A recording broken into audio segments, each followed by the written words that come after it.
Вітаємо вас, дорогі глядачі, на українській телемережі «Контакт». Я ваша ведуча Марта Чурлович. Як і кожного року, цього тижня українці в Канаді прилучуються до всеканадських відзначень поминального Дня воїна, яке цього року припадає на 8 листопада. Колишній пілот канадського повітроплавного війська Андрій Соганівський, сьогодні голова Української кредитової спілки, згадує про численну участь українців у канадських збройних силах. Сьогодні повертаємося до передач «Очима культури» і доктор Марко Робертстех розповість нам про надзвичайно талановитого українського письменника Василя Стефаника. Почуємо сьогодні про любовну історію на тлі помаранчевої революції в Україні. Матимемо нагоду пізнати автора п'єси відомого письменника українського походження Андрія Кушніра. Побачимо уривки постановки, яку можна буде побачити в торонському Tarragon Theatre. Маємо велику приємність вітати в нас на програмі сьогодні депутата Верховної Ради, головуючого комісії військового комплексу і голову постійної місії до ОБСЄ пана Артура Гарасимова і поговорити про антикорупційні реформи в Україні. У своїй рубриці «Say Ukrainian, my friends» Рон Когут порозмовляє з музикантами оркестри Lemon Bucket. Після перерви – новини з України. Як і кожного року, цього тижня українці в Канаді прилучуються до всеканадських відзначень поминального Дня воїна, яке цього року припадає на 8 листопада. Колишній пілот канадського повітроплавного війська Андрій Соганівський, сьогодні голова Української кредитової спілки, згадує про численну участь українців у канадських збройних силах.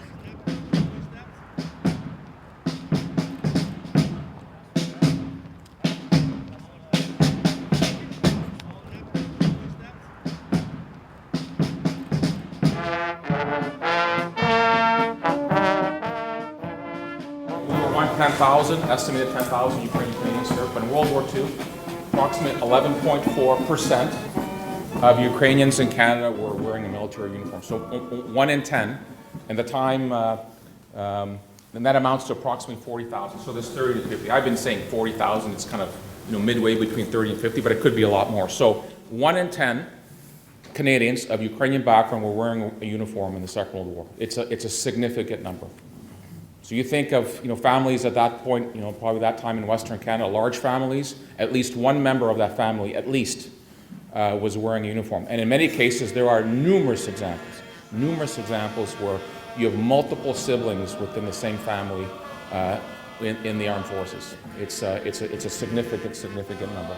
So for those not familiar with the Dieppe raid, August of 1942, it was kind of a pre-Normandy type of operation, failed miserably.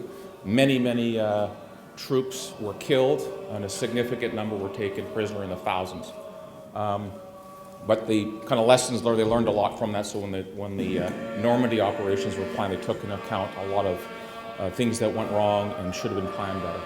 But kind of another UNF connection here. The Nouvelle Schlacht at the time would actually publish, it was a kind of a daily, I think, at that time. Would provide regular information, regular reports from the war, and after this war, the government published the actual names of people who died or were taken prisoner. Nouvelle Schlacht was very good to actually review those names and identify who were the Ukrainian Canadians, just from their name, for those that did not change their name, obviously. And the number is approximately 40. So approximately 40 Ukrainian Canadians were killed. You can even see your Queen's Own Cameron Highlanders from Winnipeg is mentioned here.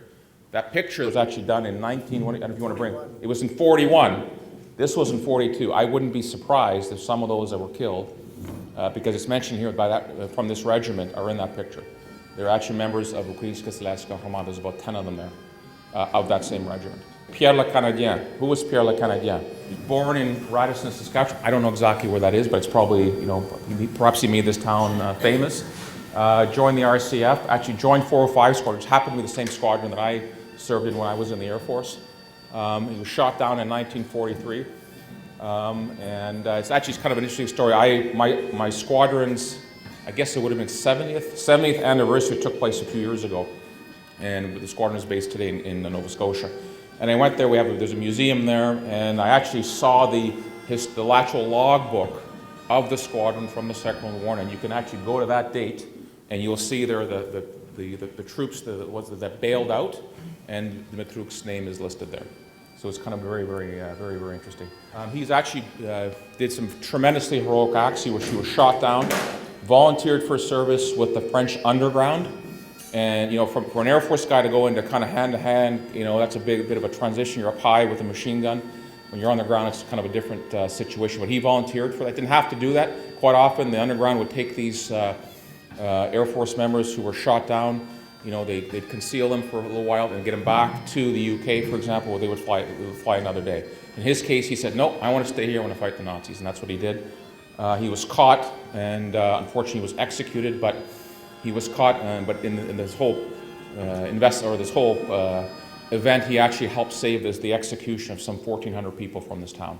And he's buried in France with full honors. Пам'ятаємо, перемагаємо.